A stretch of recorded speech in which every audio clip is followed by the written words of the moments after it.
Hey everyone, today I'd like to talk about relationships and marriage. This video was requested by several viewers on my video entitled Love Story. So here we are.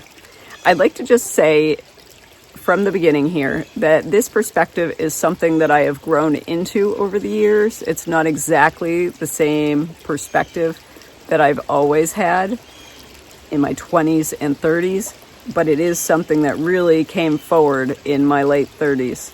So let's get into it. First and foremost, I do not go looking for relationships. I don't necessarily crave them. But it doesn't mean that I'm not open to them. There are times in my life, in certain periods, in which I am more open to them than others. But the fact of the matter is this.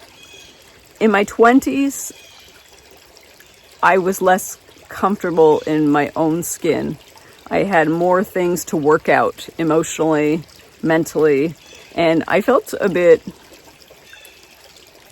not necessarily needy, but like I was trying to fill a void with relationships. So that is something I definitely worked out and grew out of over the years. And really now, I don't crave them at all. If something happens in the sense that I meet someone whose energy is very similar to me and we just ebb and flow really well together, I'm open to it, but I'm not going to dive in for anything. You know, a lot of people, especially young girls, are taught to idealize marriage and their wedding day. And then wedding day is supposed to be this big, glamorous affair. And while my mother would have loved for that to have happened for me, well, it would almost have happened to me, because that's not something I would naturally choose for myself. But I craved something else, and I know that I'm totally abnormal in this sense, but I craved freedom and adventure, and I never quite met anyone who could travel at the same sort of frequency level as me, and by that I just mean who didn't have a similar mindset to travel. Usually I felt like the other person was slowing me down in some senses, and I'm sure that others have felt that in different ways about me. I like things the way I like things, but I'm not so much that way to become a pain in the ass. For example, I don't need to recreate home everywhere I go, but I just mean that other people are slower to rise. They're slower to start the day, and I never met anyone who could really travel at my pace and just pull things together as quickly as I do. And I didn't over the years, I did not enjoy having to feel like I was the organizer, because others were too slow to do it, too slow to, I don't know. It could be my own shortcomings.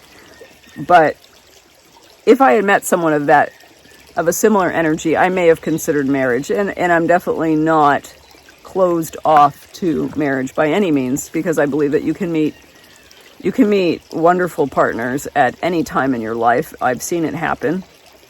And I've seen it happen to people in their 70s and 80s. So I don't rule anything out. But my perspective is this. I didn't want to be in a relationship because I was supposed to be. I didn't want to be in a relationship because I was expected to crank out babies. I didn't want to be in a relationship where our life consisted of a mortgage and going to 2 corporate jobs. I didn't want to be in a marriage where as Ethan Hawke says in one of the, I think it was Before Sunset movie, where he talks about, his character talks about his marriage, and he says he feels like he's running a daycare with someone he barely knows, or something like that. And that really struck home, because that is exactly what I knew I didn't want. And sometimes not knowing what you want, but knowing what you don't want is okay. It can be helpful. And so that's why I never really bit, so to speak. I tried to force myself into thinking that I could a couple times, but I think that was because of outside influences, and when it came down to it, I woke up. In terms of relationships, I have no problem, again, committing to someone if we have the same energy, same pace. That said, the person has to be, within 10 to 12 years of my age, and preferably older. Maybe a little younger, but not much. And that's just for maturity purposes. I have not, and I don't mean that in a condescending way. I just mean in a different, someone in a similar life stage. Not someone whom I am going to have to take care of in the next 10 to 20 years because they're dying young, It's not my thing. Again, freedom. So for me, I have conditions. And they're not, that doesn't mean that I love people conditionally. It just means there are conditions upon which I allow people into my life in that sense. And I have no interest in changing that. I have no interest in the status quo. I have no interest in bending to fit into a mold that other people may want me to fit into. I've found that over the years that what attracts most people to me is the part of me that they end up trying to control. And that is the freedom-loving, adventure-loving, self-sustaining part of me, the human in me. When I look at relationships, I look at them as this. Do we make each other's lives better? Or are we draining energy from each other? If I am constantly met with resistance and challenges, and it's not offset by significant amounts of goodness, I'm not interested. And, we are programmed to be in relationships. We are programmed to be married. And I think that marriage and relationships can be absolutely wonderful. And I am not knocking anyone's choice to either be in a relationship or to be married. As long as those marriages and those relationships are deeply fulfilling and kind and supportive and loving and even inspiring, hopefully, then I celebrate you. I celebrate your choice. I celebrate your relationship, your marriage. All I am saying is that I maybe have much more strict, and I wouldn't say strict, I would say, strict. I have much more strict conditions for getting into those than I did in my 20s, for example. And the more I have lived on my own and the more I have traveled, the more I know that it is not worth settling for anything less than that which I described. I also know that I love time on my own. I really do. Someone would have to be very similar in that sort of sense, because I love my own company. I've done a lot of work on myself over the years, to the point where I feel like time alone is one big conversation with myself, and it's an interesting one. It's like conversing with my higher self in many ways. And also, time on my own means time in nature and communing with the trees and the elements and the creatures and the rocks. And that to me is deeply, deeply fulfilling. And if someone's presence can't enrich and enrich my life and enliven me the way that time in nature does, and maybe not in the way that nature does, but to the degree that nature does, or more, I mean, I don't see the point. So again, I'm open to things, but it's not a priority. I find that a lot of people desperately search for relationships. They are on a prowl to always be involved with someone. And when you give energy back to yourself, you attract much better people. For example, I often say, give to yourself what you want others to give you. And be the partner to yourself that you would want someone to be to you. For example, do you put yourself first? Okay. Well, if you're not, why should anyone want to support you and look after you and care for you? Because quite frankly, if you're not looking after yourself, then you're no good to anyone else in terms of helping. And I don't mean that in a harsh and rude way. I just mean your capacity to give and nurture and support others is greater when you look after yourself. And that's the perspective I take when handling my own life. For example, if you want an adventurous partner, well, start adding some adventure to your life. You know, that's the first way to do it. You want someone who's interesting and who's led a fascinating life, go live a fascinating life. And you're going to meet people just like that.